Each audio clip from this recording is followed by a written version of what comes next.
Welcome to the hit show, The Brilliance Ultimatum. Time's up.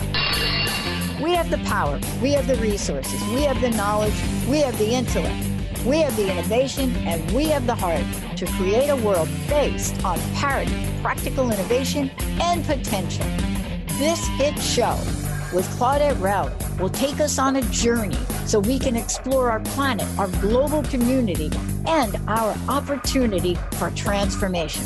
We need a cultural revolution that allows us to look past political squabbles, lack of humanity, and to what she calls reality resistance. So tune in. This is the Brilliance Ultimatum, and time's up. Hey everybody, this is Claudette Rowley, and you are listening to the Brilliance Ultimatum, Time's Up on Transformation Talk Radio. Stay with us for the next hour and let us help you experience what's going well in the world and the opportunity for transformation that's upon us. On the second and fourth Fridays of each month, we have some of the foremost change makers, action takers, and truth tellers helping you re-envision what's possible on our planet and in our world. I'm really looking forward to my conversation with today's guest. Very excited about it. Our guest today is Genella Macintyre, and she is a coach, an author, and a speaker. And we're going to be talking about soft skills for tough cookies, and which is one of her newest book. And I love that title. You know, how do you work with difficult managers in difficult environments? Like, how do we get really good at that? We'll also be talking about focusing on one of her other areas of expertise, which is stress management. And I would say today, when we're dealing with the coronavirus all around the world, stress management and how we can really help ourselves in that way is a super important topic. Genella, as I mentioned, is an author, an international trainer, and consultant, and she's the president of Partners in Discovery Limited. Her focus is improving the quality of personal and professional living. Genella helps organizations, large and small, determine what needs to happen to develop a productive, profitable, and psychologically safe workplace. Her background includes experience in human resource management, executive leadership, personal executive coaching, individual and family counseling, and program development and evaluation. She has coached and trained with employees of Fortune 500 companies, nonprofit family service agencies, health authorities, Health Canada, different insurance groups, the military, and construction industries, and many, many more. So Genella is very, very well-rounded, which is exciting. And she holds a Bachelor's of Arts degree from Brandon University and a Master's of Arts degree in Applied Psychology from the University of Saskatchewan. She's also certified in numerous assessments, and as I mentioned, is the author of 2 books. Welcome, Genella. Well, thank you very much, Claudette. I'm happy to be here. I'm so glad you're here. I've been looking forward to this. Great. So tell us, how did you get into this work of being an author, trainer, coach, speaker? What landed you here? Well, I started out my career as a counselor, and then I was working for a military family resource center and was promoted to executive director. And for me, it was just one of those clicks. Okay, that's a click, because I realized we spend so much time at work, more time at work often than the people we choose to live with. And there's always lots of room for development in the work. And I thought how criminal it was, in some cases just awful, that if we love our job, but we go to work and we have a toxic work environment, and there's poor leadership, that's an extra degree of stress. And that's something that I think is, in a lot of ways, preventable by having some good communication and understanding about what it means not only to work together, but to deal with more of the difficult times. So that's kind of what I focus on. What are some of the bumps in the workplace? What are some of the things that are happening with leadership? What are some of the things that I can do for myself to manage stress? And also, that for me was just really important, to have a psychologically safe workplace. And that really branched out into a lot of areas. Yeah, and thanks for sharing that. I'm a huge fan of psychological safety and bringing that into the work that I do with organizations, and love Amy Edmonds' book on fearless organizations, for example, just to give listeners one reference point there. But how do you define psychological safety? Psychological safety for me is I'm able to count on the people that I work with, that I'm able to trust them. And in trusting them, it means I can talk with them freely about things that maybe aren't working, that I can count on my leader, even if tough decisions are made, that I trust that leader. I can count on that leader to really be the captain of the ship, as it were, but also to engage me so that I'm feeling as connected to my leader as I am to the people that I work with.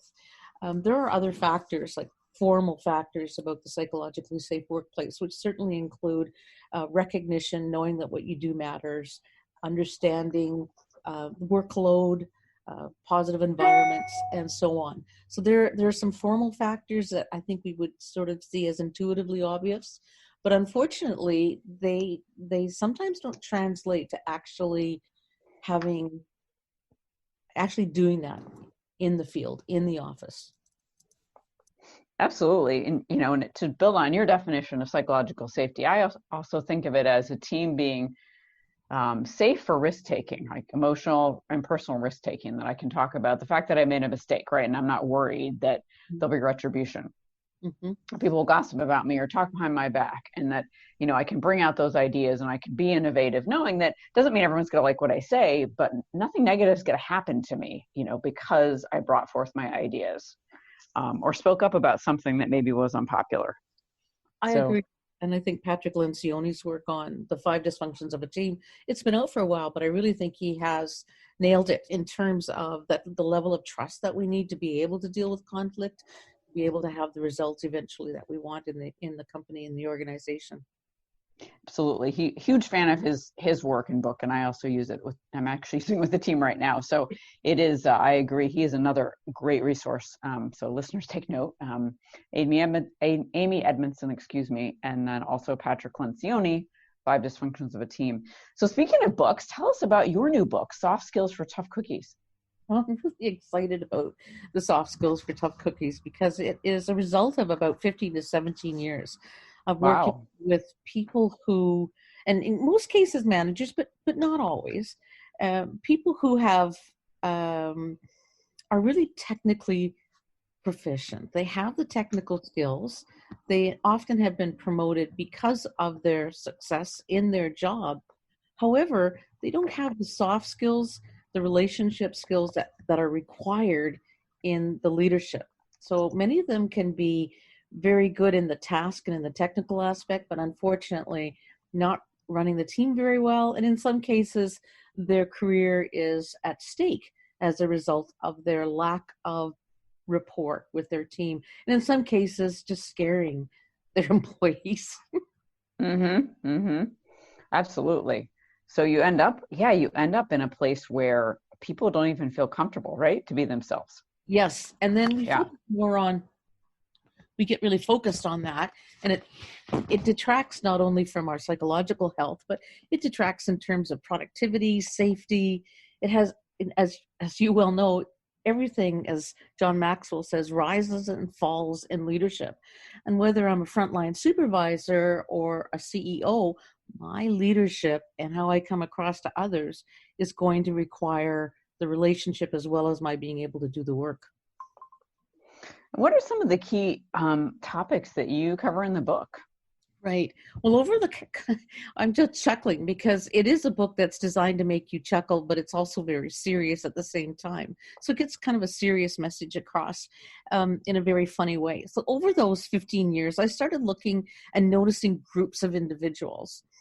And then quite a long time ago when this all started, I was working with a gentleman, and he was quite gruff at first, and he had told me, what the heck am I gonna, sort of, he said that, not quite that, but he said, what am I gonna learn from you? I've been in this for 35 years. And I called him a tough cookie. I said, we got along really well. But I said to him, we could talk about your family, which I think is on the shelf, or we could talk about why your employees are scared of you. And he had said, they're not scared of me. Anyway, we worked that out, and he was a great proponent he was a supporter of coaching after that, and he did a really good job. So I called him a ginger snap. And then as I went along over the past few years, I noticed that there seemed to be patterns of behaviors that I ended up adopting and naming them as cookies. So, Mm. so for example, the ginger snap was my first sort of look at that. And then I was working with another individual, and many actually individual managers who tend to stay in their office, and they don't do the management by walking around. They're not building rapport, and they really come out of their office only if something's wrong. So I called them the hermit cookie. I like it. Right. So I have 12 cookie managers, based upon, of course, a dozen cookies. And the baker's dozen is called the monster cookie, and which means it's the 13th cookie, and it is what all cookie managers or all cookie people should aspire to be, which is, in Canada, we have the monster cookie doesn't use M&Ms, we use Smarties. So a smart cookie, a cookie with a lot of Smarties, is the well-balanced manager who's learned to modify those extreme traits of isolating oneself from employees, hermit cookie, of always appearing angry, and then all of a sudden get quite angry and then snap and then calm down, which is the ginger snap. So I have 12 of those. And in the book, which I love, is the fact that there's a story of each of the managers, or there's a story that represents that cookie manager, as well as an actual list of how do you deal with this type of manager. And if you're the cookie, because there's very clear behaviors, if you've been given feedback about these behaviors, this is what you do. Interesting. Wow. I love that. I love that paradigm of the cookie, right? Really helps. It's a fun way to understand these different behavioral patterns. It is. And that's exactly it. It's a fun way to understand them. And and the thing that I found out was that, as I said, I've never met, save one, I've never met a tough cookie that I didn't like. I have 99% of the cookies that I worked with, they wanted to be a good manager. They wanted to be a good leader. But no one had really pointed out very specifically, this is what you don't want to do, and this behavior is what you want to implement, and let's do something, and let's check on that, and let's follow you through your progress. And it's been quite successful. So the cookies have really helped. Yeah, and it makes me think about, something I've often said. So I agree with you on managers and leaders wanting to be good managers and leaders, right? But even sometimes I've said to them about employees, most employees don't come to work and say, I really want to mess up today. I want to be non-productive. I want to have a bad attitude. Like, people don't, except for rare exceptions, come to work and think that. And I'll say that sometimes, and a manager will be like, oh, I never thought of it that way. There's this negative assumption that someone comes to work wanting to be a slacker. Not usually. Not usually, right? People have a lot more pride than that usually in themselves. Yeah. So it's a really compassionate way, I think, to look at managers, leaders, and employees. Like, hey, maybe someone just doesn't know how to do a better job. Exactly. And I know that research has shown the two qualities that derail over 50% of new managers is lack of self-awareness, meaning I don't understand how, and I don't notice my own style as well as my impact on others, and also lack of flexibility, the flexibility that I need to learn different skills when I'm promoted to being a leader. I need those leadership skills. So I can't just do more of what I did before, like push myself and get promoted, so I'll push my employees. And that's not how it works, I'm sure as you know. So our trait, the trait that has promoted most new managers, at least over 50% of them, that trait becomes their fatal flaw. Right. So I have a black and white cookie, because in New York, the black and white cookie is quite famous. So I use the black and white cookie because one of my managers, and I say that as my managers, my clients, one of my clients had said, you know what, I am so proud to be black and white. Right? Or it's wrong, and I don't do gray. And of course, that's how he came across to his employees, and that just didn't work out very well for him at the first part. That just didn't work very well. Exactly. but it's interesting how people sometimes do take pride in that. So on that note, we are going to take a quick break. You are listening to the Brilliance Ultimatum. Time's up. I'm Claudette Rowley, and stay tuned. We will be right back. Transformation Talk Radio. We are back on the Brilliance Ultimatum. I'm Claudette Rowley, and for those of you just joining us, my guest today is Genella Macintyre, who is an author, a coach, and an international trainer, and she is also the author of a brand new book called Soft Skills for Tough Cookies. Genella, I love that. And I've so enjoyed our conversation about the different kinds of managers and how they relate to different kinds of cookies, right? Mm-hmm. Their behavioral patterns. Yes. Which is really, really fun. And but I know one of the other things you talk about in the book is not just these 12 different types of managers. You also talk about the idea of what if you're leading a team and you have, 6 different kinds of cookies on it, right? How do you handle that? Exactly. And I think once you know the behavior, the managers and the team that you're working with, if there's conflict, then the more extreme behaviors are going to show up in conflict. So the person who, sort of explodes a little bit, or then the person who distances themselves, like the hermit cookie. Also the one who seems to agree with everyone and agrees even more and doesn't really take a stand on a position, which is the cookie dough manager. Mm-hmm. And so if you are knowledgeable about the 12 cookies, and of course, those are based upon some very clear characteristics that are written in the book. And if you say, for example, this person is getting kind of silent, but looks like they're angry, and then they explode, or they're pulling back, then you'll know exactly what to do with that person. So for example, if you notice the person's pulling back and it's having cookie dough behavior, then you'll know to switch yourself up in the teamwork to really draw that person out. Maybe take them aside and talk to them personally on a one-to-one. What do you see? How do you see this project going? You might have any concerns. I thought it would be great to talk to you one-on-one, which is kind of what a cookie dough would prefer. And so it's also about people who go forward in their reactions and people withdraw in their reactions. So, for example, if I were on your team, I'm a sugar cookie, which means I'm one of those kind of ones that they blend in and they have sugar and they're seen as nice.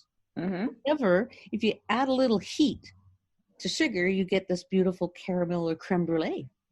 Right. Very nice, very nice. However, so they rise to the challenge of teamwork. However, if you burn sugar, then you can't do a darn thing with it.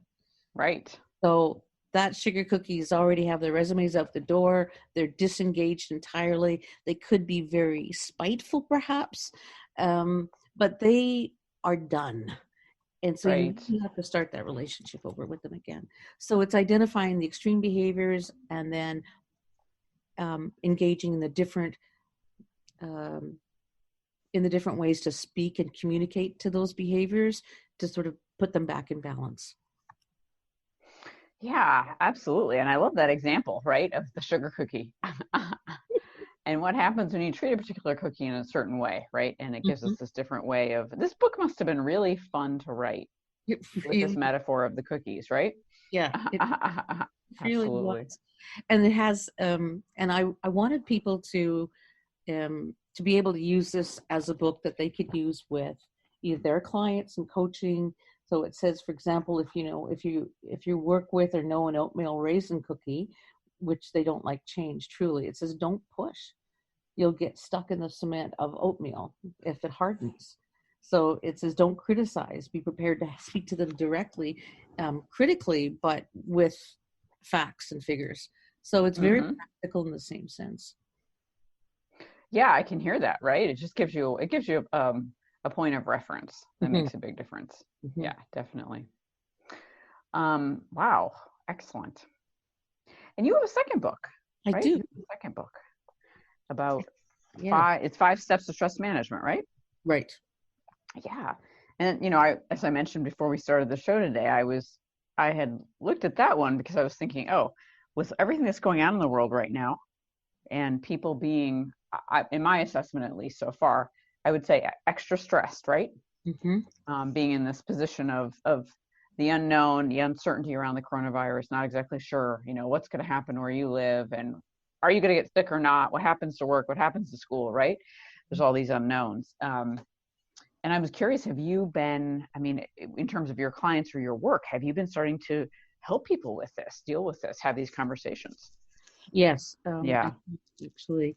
And I think the main thing is, a lot of the stress management strategies that really work are ones that we kind of already know, which is, taking it one step at a time, the catastrophizing or the awfulizing, really focusing on what is going to go wrong versus focusing on what do I have control over right now? Mm-hmm. Where are my support systems to help me through this? Looking at the bigger picture and just understanding that there are waves of events that we can't control, but Mm-hmm. what do I need to do very specifically to control what I can and also to influence what I can, which is the Stephen Covey model, which I think is brilliant. So I came up with sort of 5 things to do, or 5 steps to focus on when you're in a difficult situation. Yeah, I'd love to go just briefly through the different 5, because I think I was looking at them, I'm like, these are just so, like you said, it's a lot of what we would do now is similar to what we do at any time. Mm-hmm. But I find as I've been working with clients, the people trying to remain calm, but just this, getting misinformation, right? Or awfulizing, like you said, right?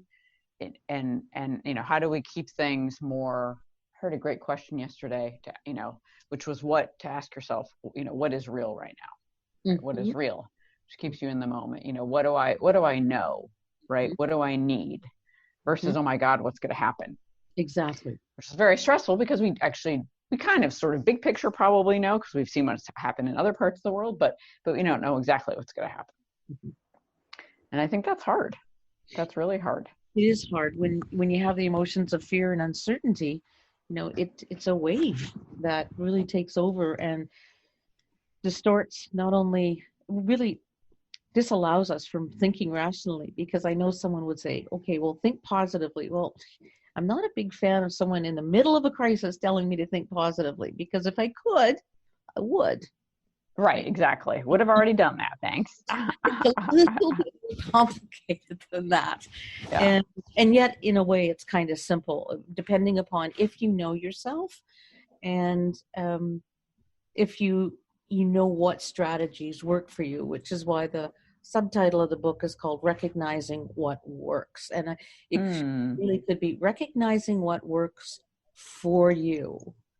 So there's lots of things that work. I know, for example, if I go out and run and have a good run, then I'm going to feel better. Except I don't run. And if I walk, I'm good. So I know that that's good, and I need to expand what I can do into that area. But right now, I don't need the sort of that negative impact of, I know I'm supposed to run, but I don't exercise, and that's supposed to be good for me. And it's just, we want to find out what works and focus on that, so that we have that instant success, and that as instant as can be a release. It was interesting. One of my big stress releases for the past 20 years has been working out at the gym. Mm-hmm. And speaking of what works, and now my gym's considering closing, of course, right? Because of the coronavirus. So what I'm noticing about these, and they had put a bunch of other things in place to keep things safe and clean. They're doing a great job, but now it sounds like they may just close temporarily. But so I'm like, okay, I have to get creative, right? Mm-hmm. And I actually also can't run either, just for joint reasons, but I can do, I'm like, okay, look up the best online classes, right? What Mm-hmm. can I do in my own house, right? I have space for that. Mm-hmm. How can I keep this going as a stress reliever for me? Mm-hmm. And so it's also it's interesting when, how do you adapt and get creative mm-hmm. when some of the things you rely on are no longer available, which is kind of, I think what people are finding. Exactly. Yeah. Yes. And I had, I've been diagnosed with depression, and I've lived with generalized anxiety for all of my life. And so I realized many, many, many, many years ago that I just couldn't do some of the things I'm supposed to do, because by the time I realized the stress was having such a negative impact on me, then I either minimized it, or I look back and go, wow, how did I ever survive that? Right. Yeah. I think we've all had that at some point, probably, right? Exactly. Yeah. So I came up with 1, 2, 3, 4, 5. So that was my cue, Genella, 1, 2, 3, 4, 5. And those were the steps. And the step that you mentioned, which is get creative and figure out what else I can do, is in the how do I respond to the stress? What am I going to do to manage the external factors, but also manage the internal factors? Meaning, what do I need outside of myself, which is step 3, support, etc. Do you need information on what gym is going to be open? Are you going to get information on a feeling like, oh my goodness, this is forever? Well, okay, what are their plans? And as you said, what's real?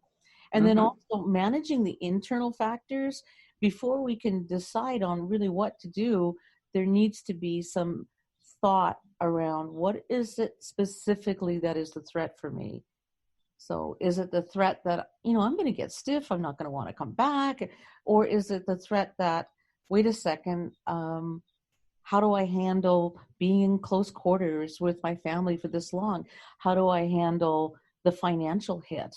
So what is the specific threat? And you pull all those out, and then you apply what I call micro strategies, little strategies that work for you to address those specific things. Absolutely.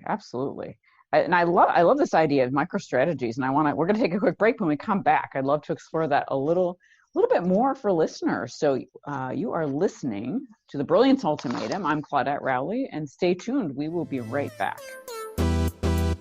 Your inspiration all day on transformationtalkradio.com.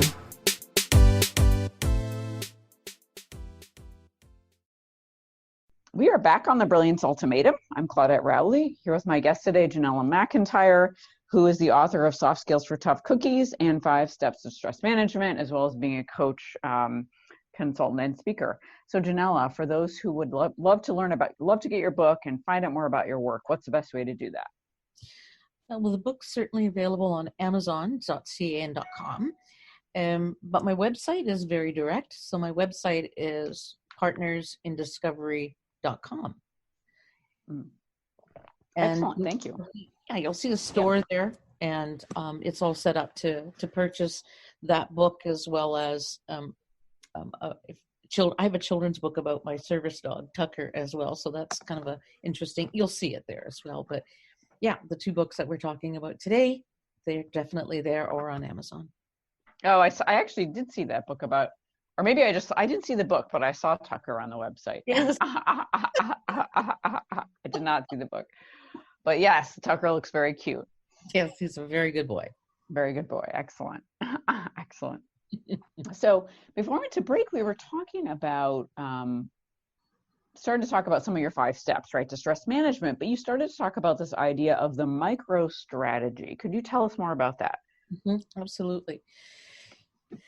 When sort of typically when we look at stress, or how do I manage stress,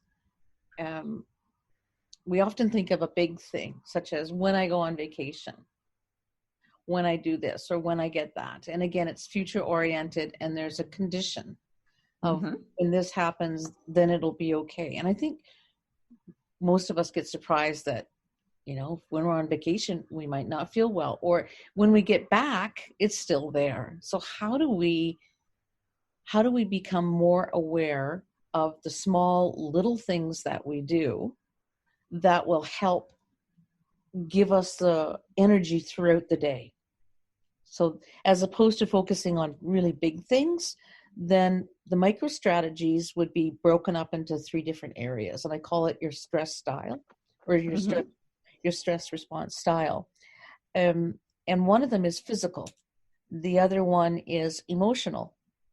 And the other one is cognitive, or how do you manage your thoughts? Mm-hmm. And it kind of depends when you, for example, when you said I work out, that was a big stress reliever for me. That's the managing the physical intervention. So a micro strategy would be, I'm here, let's say I'm at my office, and I know that working out or doing something physical works for me. So I'm not going to the gym right now, but maybe I'll get up and just walk around, or maybe I'll get up and go through one flight of stairs, or maybe I will walk over and get a glass of water. But it's just moving the body, because you have found out that if I do something physical, then it increases my relaxation response, which is really what you want to do. As opposed to reduce the stress, you really want to increase your relaxation response, which is the balancing, physiological balance to the fight or flight. Interesting. Yeah. So we think of it usually as decreasing stress, right? So you're actually saying, no, it's increasing your relaxation response. Interesting. Yeah, exactly. Like if you say to me, Genella, don't eat chocolate cake, or don't think about it. Mm-hmm. Okay, what's the first thing I see? Chocolate cake. Across, yes, I can see over there. There's chocolate. Right. So if you say don't be stressed out, don't worry, then worry is what you're focusing on. Yes. So there's the physical, but what are some, you said mental, right? Micro strategies, and also emotional. Were those the three? Right. Yes. Yeah. So one is called making the emotional switch, and one is cognitive intervention. Mm-hmm. So for example, if you said to me, Genella, what works for you? And I would say, well, what works for me is being inspired. What works for me is feeling better. So unless I can feel a good emotion, a positive emotion, I'm not going to get up and go for a walk, or except for walking my little dog Tucker, but I'm not going to do that. I'm not going to be able to think positively, because I need the emotional switch first. So typically what I do is I will have things around me that will make me laugh or will inspire me. It might even be as much as looking on at YouTube, which is a wonderful thing, and looking for something inspirational, like the underdogs who go on to the Got Talents, and then they blow everybody away with this wonderful talent, and people are in tears, and it's wonderful. So I need to really tap into something that is inspirational.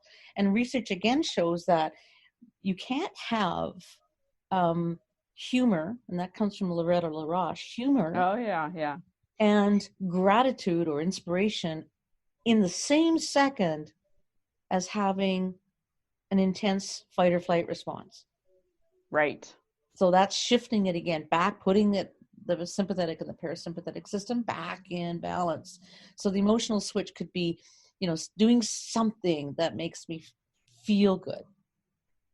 And then the cognitive intervention, if it's okay to go forward with that, or absolutely, yes, no, please. So my business partner, Linda, she is a cognitive intervention person. So which means she has to sort it out in her head first before she can feel better. Mm-hmm. So she will have a plan A, a plan B, a plan C, and D, which means she's analyzed the situation. She'll change her thoughts. She recognizes her distorted thoughts, like cognitive distortions, the extreme thinking, and so on. And she will work very hard through, in her ways, to manage through mindfulness and meditation, and also just awareness and reframing things.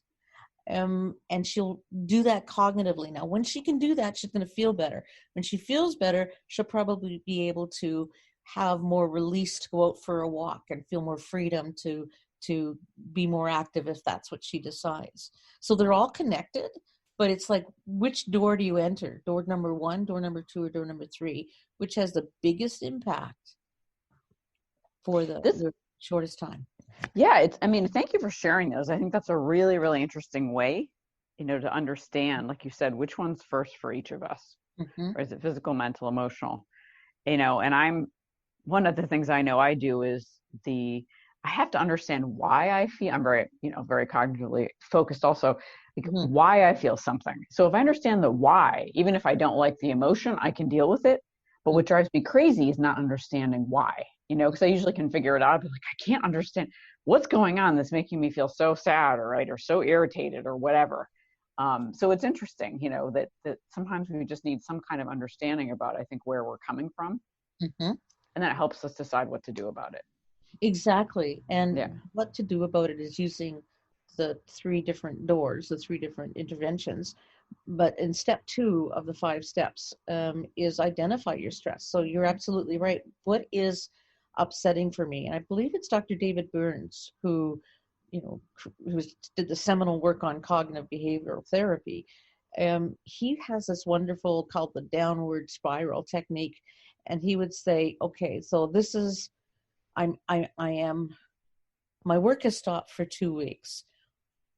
What specifically is upsetting about that for me? And if you don't get mad at yourself, because it's obvious, then you will ask you why. Like, what specifically is the threat? Why is this upsetting for me? And you keep drilling down until you get to the point where you go, oh, okay, so it's not this, maybe it's that, and you get to the why through that. But you're right, you need to identify what specifically is the threat, why is it, and Mm-hmm. then choose the right strategy. Absolutely. And so I'm looking at the third step, which is managing the external environment, right? Mm-hmm. What, what is important when we're assessing that? Right. I think when you look into your environment and you feel drained, Mm-hmm. then that's just a fact. Your energy's drained. So at some point in time, you want to be able to change that. So for example, if you say, oh, I've got to clean out the closet, which is a wonderful example Loretta Larache uses, and it's draining. Well, maybe now's not the time, but maybe, Mm-hmm. okay, you have a Saturday or you have some time, you're going to say, I'm going to clean that closet. So every time you look into that closet, it's like, oh, wow, wonderful. There, I Mm-hmm. did it. And you get energy. So this is back to the micro strategies. You have a little bit of energy from that. Or you baked a cake or you baked cookies and people, you were able to smell the cookies and your family just loved them and what a treat that was. And maybe that makes you feel better. So Mm-hmm. it's about taking a look in your environment and doing as much as you can when you can to simplify and to plug up the drains. And it might even be as much as, so for example, I travel a heck of a lot, and my husband generally buys me these beautiful little bracelets that you see of jade and of the volcanic rock and so on. So whenever I wear those bracelets, I look down and I think of my husband, even though I'm not there right now. So that is a micro strategy. It's something you can do outside of yourself that instantly brings you a good feeling. Absolutely. Yeah. It could be a cross you wear. It could be, Mm-hmm. having your lovely comfy chair. It could be the bathtub that you just Mm-hmm. want to relax in. So understanding, right? So it's not only understanding what drains you, which is super important, or what energizes you, but also, visual. It sounds like one aspect of it's visually, right, or sensorily.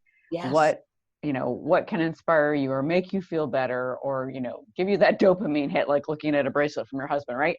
Yes. That keeps you, and knowing that about yourself. So there's a lot of awareness in this practice. Yes. Yeah. Exactly. And the book itself has a lot of, charts and not charts, but things that you can fill out, questions you can ask and say, okay, what are these thoughts? Why is this upsetting? And give yourself some spots to write it in and to think about, what is my stress management style? Do I know what stress really is? Do I know specifically what's stressing me out? What are some of the things I can simplify in my environment and make sure that it gives me some satisfaction and some positive energy? And then what do I need to change internally, my perception or my physical intervention, physical, emotionally, or cognitively? What do I need to change in my reaction to the situation? How do I get the strength to do that, which is the energy from the interventions? And then what action am I going to take? Yeah, absolutely. So it's so incredibly important. Like I know, for example, I'm very visually stimulated. So if I've learned and figured out, like in my home office, my walls are painted red. Some Hmm. people would not like that, but I love it. It's like it's my second red office, Oh, you know, and because of, painted it in one house, loved it, moved, painted again. And, or in artwork, and that you just start to know that about yourself, right? What gives you energy? If you pay attention to that, yep. it can be incredibly helpful. So on that note, we are going to take a quick break. When Hmm. we come back, we're gonna, of course, the show has flown by as always. We're going to start wrapping up the show in our last few minutes, but also really start focusing on, any additional tips and strategies that we can offer listeners for, any point in your life, but especially during this, I think, time that's a little extra Hmm. stressful for most of us. So stay tuned. We'll be right back. Inspire, create, empower. Only on Transformation Talk Radio. This is Claudette Rowley back with you on the Brilliance Ultimatum, here with my guest, Genella Macintyre. So Genella, we were just saying at the break that this might be a really good time to get into some, I think we've given listeners a lot, you've given listeners a lot of tips and strategies today, but given that we are in an unusual time with the coronavirus outbreak throughout the world, most of the world at this point, what are some tips and strategies to help people really, not only, to cope with it, but also find, I'm always a big fan of like, what is the creative, what's a creative way to approach it, right? The idea of the flower that grows in the crack in the sidewalk, right? What are our opportunities Hmm. when things change and even get stressful? There might be, like you said, it's not about saying, oh, let's be positive. I don't mean that. I mean, but sometimes we'll see like, oh, now that I'm constrained in one way, there's an opportunity. Do you know what I'm saying? Yes, exactly. Yeah. So I think, and one thing that I've been doing a lot of, and that I'd definitely love to hear, all of your wisdom, is saying to myself, this too shall pass, Hmm. because I find that comforting, right? Or, gee, in this moment, everything's actually fine, right? Yes. Janelle and I are having a good conversation, right? This moment is fine. Hmm. Everything's good here. Hmm. And allowing that to coexist with the external stress. Exactly. Yeah. Well, I agree 100%. When we're in a crisis, um, I think we really have to sort of, just be very specific with ourselves. Um, and even though I'm an emotional switch person, I probably need to focus on the cognitive, which is just what you said. What really focus the mind? What is real? What's here? What's now? What are the opportunities? What are some things that I can plan for and do right now that will help me when this wave passes? Because it will pass. It will pass. Yeah. Absolutely.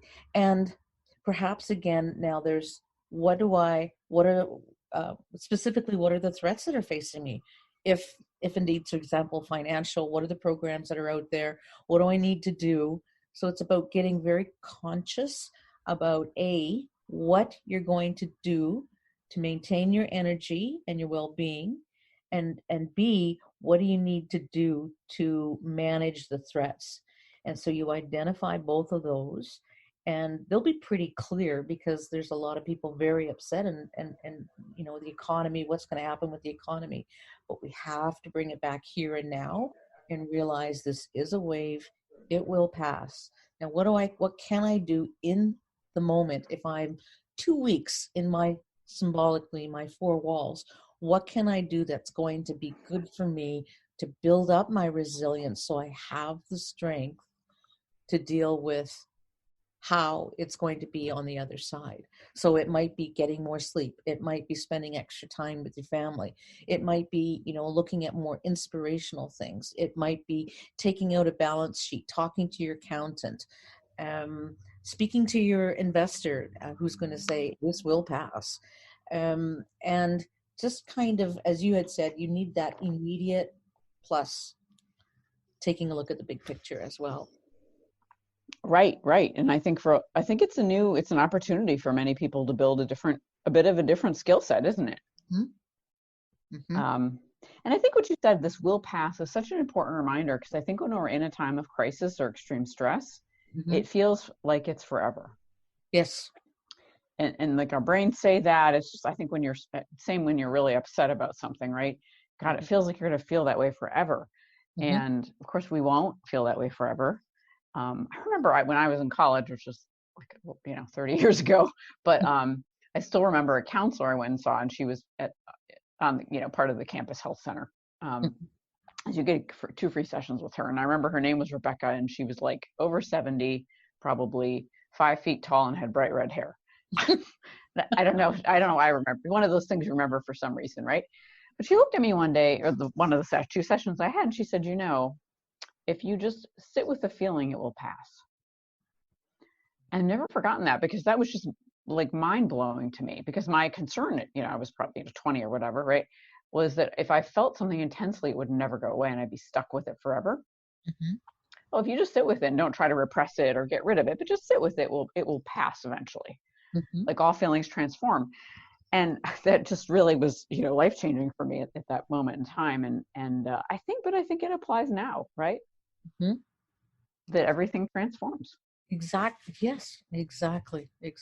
And that's the key for sure. It really, really is. Yeah. So anything else that you found, is just a helpful, concrete step, listeners can take? I know we've covered a lot of ground here, right? Mm-hmm. Yeah. I think if you divide it up into the 3 areas that are going to impact you most, which is the physical, which is the emotional, which is the cognitive. So you would if by feeling better, again, talking to whomever you need to talk to about how to deal with certain situations, doing things that make you feel good. Maybe that's going out for that extra run. Cognitively, what are my plans? What do I need to do? What do I need to figure out? Maybe do I sit down with someone? And then physically, going out, spending more time. I know going out, but I mean, right. Right. Yeah. Sitting on the veranda. Right. Exactly. Going outside. Right. Yes. Right. Exactly. And of course, there's the staying busy. There's the make sure you're eating well, being as active as you can. And you had said it. It's really hard. But what is it that I and my family need to do or can do right now? Because this was a start. There will be a stop. And this probably in the same way won't come again. So how do I take that time that I have and how do I turn that? What do I need to do? What opportunities can I turn this into? Which is, as you had mentioned, the transformation. So right. Mm-hmm. Oh, sorry. Go ahead. Yeah. Yeah. So it's diet and health and all the things that we've heard about before. But it really is staying here, staying in the present. Know there's a start. Know there's an ending, and you will be there on the other side. And absolutely, such sage advice. And I think also you said something key about this probably won't come this way again, right? And I thought you're right, because even if this virus becomes part of our life in some way, mm-hmm. we will have all learned how to deal with it, right? Our governments will have learned how to deal with it. Our countries will have learned how to deal with it. So it would never look the same way again. Mm-hmm. It would never be the same experience. Exactly. And I think that's also key. Key also is this is an opportunity for all of us, like, globally and individually, to really learn something. Mm-hmm. And to apply that learning ideally and do it differently next time. So I want to thank you so much for being here today, Genella. Really, really appreciate you sharing your wisdom, your expertise, all of your experience, and your books with us. So thanks so much. I appreciate it very much. Thank you. Oh, you're welcome. And thank you all for tuning in as always. We really, really appreciate your listenership and your commitment to the Brilliance Ultimatum. Time's up. As always, we had a great time. Please join me every 2 weeks, the 2nd and 4th Fridays of each month at 1 p.m. Eastern. You've been listening to the hit show, The Brilliance Ultimatum. Time's Up with Claudette Rowley.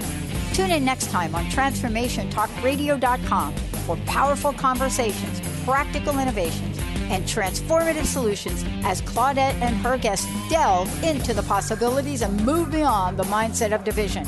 Each show, Claudette strikes right at the heart of the matter and looks past political squabbles lack of humanity, and what she calls reality resistance. We just need the will. For more information about the Brilliance Ultimatum, Time's Up, visit culturalbrilliance.com and join the cultural revolution. See you next time